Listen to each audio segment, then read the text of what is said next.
अरुणाचल में भारत और चीनी सैनिकों के बीच झड़प के बाद हालात तनावपूर्ण हैं। इन सब के बीच भारतीय वायुसेना गुरुवार से पूर्वोत्तर में चीनी सीमा के पास आज से 2 दिन यानी 15 और 16 दिसंबर का युद्धाभ्यास करेगी।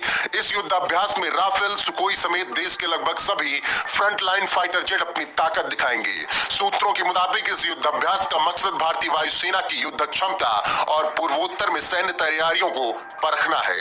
ये देखने के बाद चीन के हाथ पांव निश्चित तौर पर फूल जाएंगे और वो भारत की ताकत देखने के बाद कांप उठेगा।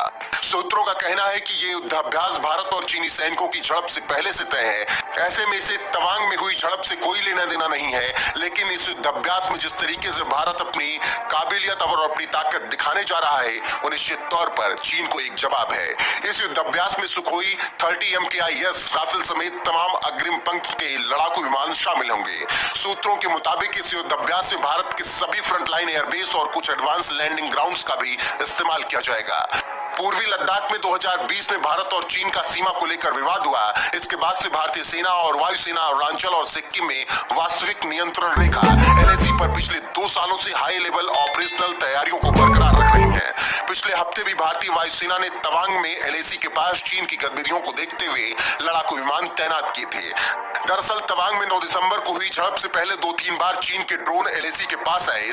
इसके बाद भारतीय वायुसेना ने अपने सुखोई 30 विमानों को तैनात किया और उनके ड्रोन को खदेड़ दिया।